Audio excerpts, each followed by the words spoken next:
आप सोचते होंगे कि आखिर नई सृष्टि क्या है। सृष्टिकर्ता ने मिट्टी के बनाए शरीर रूपी पुतले में अपनी आत्मा को जीवन की श्वास फूंककर एक मानव आत्मा की रचना की और मनुष्य एक जीवित आत्मिक प्राणी बना। इस प्रकार मनुष्य एक आत्मा है, उसके पास प्राण है और वह एक शरीर में रहता है।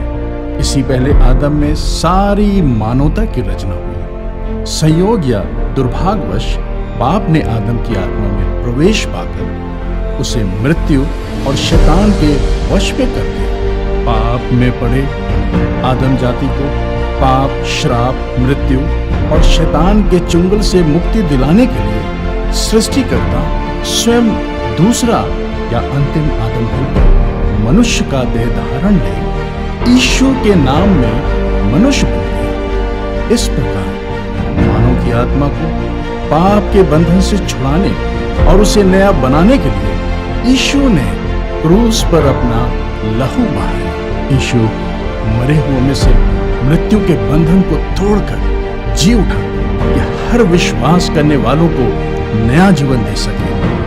आज जो मनुष्य इस क्रूस की घटना पर विश्वास करता है वह सृष्टिकर्ता की आत्मा से एक नया जन्म पा लेता है। इस नए जन्म पाए मनुष्य की आत्मा एक नई सृष्टि बन जाती है। नई सृष्टि चैनल का यह कार्यक्रम सभी जाति और धर्म से ऊपर यीशु मसीह में नई सृष्टि बनने के तरीके और नई सृष्टि बने लोगों के लिए शिक्षा का एक संग्रह है।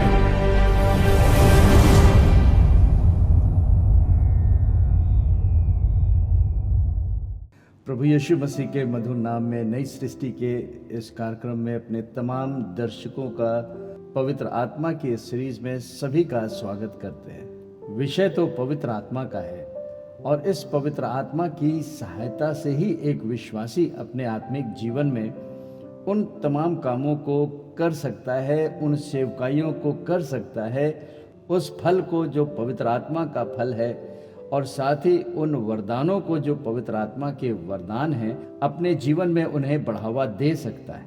वे सारे काम जो परमेश्वर हर एक विश्वासी के जीवन के द्वारा चाहता है कि वो करें, वे तभी कर पाएंगे जब वे पवित्र आत्मा की सहायता का इस्तेमाल करेंगे। इसीलिए प्रभु यीशु मसीह ने पवित्र आत्मा को एक सहायक के रूप में विश्वासियों के लिए भेजा है। तो पवित्र आत्मा हमारी आत्मा को नया बनाकर हमारी आत्मा में रहता है और ये आत्मा अपने प्राण के साथ इस शरीर में रहती है। तो शरीर क्या है? शरीर जो है वो घर है हमारी आत्मा और प्राण का। सवाल ये होता है कि कई बार मंडलियों में देखा जाता है कि लोग प्रभु यीशु मसीह पर विश्वास तो कर लेते हैं, तमाम मीटिंग्स में, तमाम कन्वेंशंस में, तमाम ऐसी परिस्थितियां होती हैं, बहुत से साइंस, वंडर्स, मिरेकल्स को लोग देखते हैं और फिर यीशु मसीह को स्वीकारते हैं। They believe in Jesus Christ and this is how they receive the faith और saving faith for the salvation. लेकिन इसके बाद उनके आत्मिक जीवन में हम उन्नति को नहीं देख पाते हैं। कुछ समय तो जीवन में बहुत आनंद रहता है, लोग बहुत मगन रहते हैं, उस आनंद को बांटते हैं। अब क्या कारण है कि यीशु मसीह को अपना उद्धारकर्ता, मुक्तिदाता मानने के द्वारा और नया जन्म पाने के कुछ समय बाद फिर उनका जीवन उन्हीं बातों में फंस जाता है। इन्हीं कुछ बातों की चर्चा हम लोग इस सीरीज में और विशेष करके लिए इस भाग में कर रहे हैं। ये समस्या जो है वो उसके शरीर की होती है, क्योंकि मसीहत में जो नए जन्म की बात है वो जन्म हमारे शरीर का दोबारा नहीं होता है, इसी शरीर में मनुष्य की आत्मा का नया जन्म होता है। तो मुक्ति या उद्धार या बॉर्न अगेन या न्यू क्रिएशन ये सारे स्पिरिचुअल एक्सपीरियंस हैं। आत्मा के साथ कुछ घटना घटती है, यानी कि आत्मा का नया जन्म होता है। लेकिन जिस घर में उसका आत्मा रहता है वो तो शरीर उसका पुराना ही है। एक प्रॉमिसिंग नोट हर एक विश्वासियों के लिए दिया गया है कि एक समय आने वाला है जबकि शरीर भी बदल जाएगा। इसे हम लोग पहला कुरिन्थियों उसके 15 अध्याय के 53 पद में पढ़ के देखेंगे। क्योंकि अवश्य है कि वह नाशमान देह अविनाश को पहन ले और यह मरणहार देह अमरता को पहन ले। 54 पद में है, और जब यह नाशवान अविनाश को पहन लेगा और ये मरणहार अमरता को पहन लेगा, तब वह वचन जो लिखा है पूरा हो जाएगा, जय ने मृत्यु को निगल लिया। एक समय आने वाला है जबकि ये भी प्रतिज्ञा सारे विश्वासियों के लिए पूरी हो जाएगी कि अभी तो उनकी आत्मा का जन्म हुआ है, लेकिन शरीर भी पूरे तरीके से नया हो जाएगा। लेकिन वो समय आने वाला है, उस समय की शुरुआत रैप्चर से शुरू हो जाएगी, जिसे कहते हैं कि विश्वासियों का या मंडली का प्रभु यीशु मसीह के साथ बादलों में उठाया जाना होगा। वो तो समय आगे आने वाला है, लेकिन आज के समय में आवश्यकता विश्वासियों के साथ ये है कि वो अपने शरीर के साथ क्या करें, क्योंकि शरीर उन सारी बातों को करना चाहता है जो मुक्ति या उद्धार पाए जाने से पहले वो करता था। शरीर के कामों का लेखा दिया गया है और ये शरीर के काम एक विश्वासी के जीवन से खत्म होने की जरूरत है। पवित्र आत्मा जो विश्वासी के सहायता के लिए दिया गया है, वो उस विश्वासी की आत्मा की सहायता कर सकता है कि वो उन सारे शारीरिक कामों में जो वो पहले करता था उससे वो मुक्ति पा सके। जब तक एक मनुष्य इस संसार में जीवित रहेगा, यानी कि जब तक शरीर में रहेगा और प्रभु यीशु मसीह के आने में कुछ समय लग जाएगा, तब तक हर एक विश्वासियों की ये आत्मिक जिम्मेदारी है कि वो अपने शरीर और शरीर के कार्यों को अपने वश में रखे।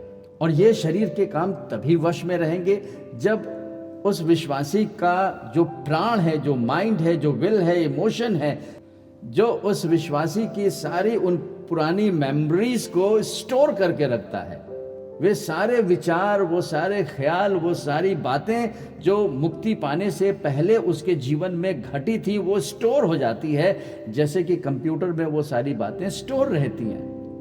पौलुस साहब बार बार मंडली को इस बात की चेतावनी दे रहे हैं और आज परमेश्वर यही चाहता है हर एक विश्वासियों से कि उस पवित्र आत्मा को जो उन्होंने उद्धार पाते समय पाया है, उससे वे सहायता ले करके परमेश्वर के वचन के द्वारा अपने माइंड के लिए कुछ करें। माइंड यानी कि मन, इच्छा, विल और भावना, इमोशन, इसे बदलने की जिम्मेदारी हर एक विश्वासी की है। और जब तक हम लोग परमेश्वर के वचनों से उसके सिद्धांतों को सीखेंगे नहीं और अपने जीवन में उसे अप्लाई नहीं करेंगे, तब तक हमें पवित्र आत्मा की उपस्थिति होने के बावजूद भी हम पवित्र आत्मा की सहायता लेने में असमर्थ रहेंगे। आज के इस अंत के समय की कलीसिया के लिए प्रभु यीशु मसीह स्वयं चाहते हैं कि ये एक ग्लोरियस बॉडी ऑफ क्राइस्ट हो, जिसे वो आकर के ले जाना चाहता है। एक महिमा युक्त, एक ज्योतिमय प्रभु यीशु मसीह की कलीसिया। और कलीसिया या मंडली कौन है? हम और आप जो प्रभु यीशु मसीह पर विश्वास कर लिए हैं, हम उसकी देह के अंग बन गए हैं। इंडिविजुअली हर एक विश्वासी को परमेश्वर ने अपना पवित्र आत्मा यीशु मसीह के वायदे के अनुसार दे रखा है।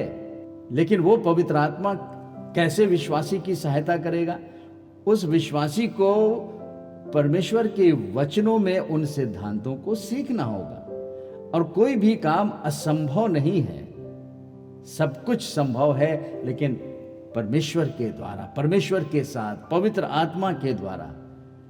और पवित्र आत्मा सब कुछ अपने वचन के आधार पे करता है।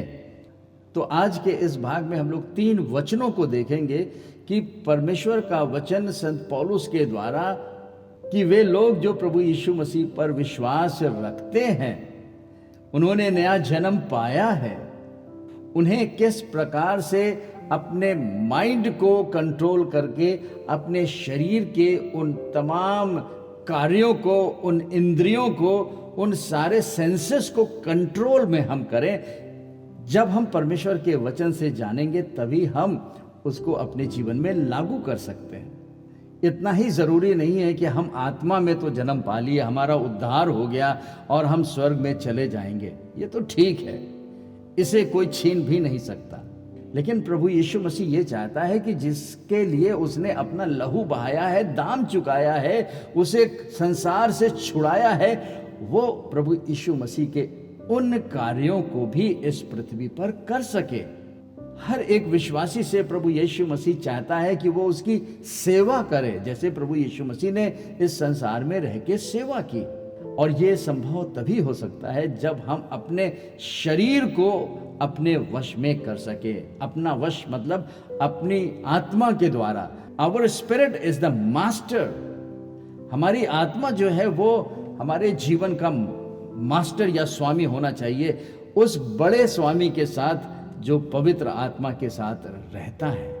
आज के समय में जो प्रभु यीशु मसीह ने वायदा किया था कि देखो मैं पिता में हूं, पिता मुझ में है और मैं तुम में हूंगा, ऐसी आशीष संसार में ना कभी हुई है ना कभी होगी कि परमेश्वर का आत्मा प्रभु यीशु मसीह और पिता को हमारी आत्मा में रखता है।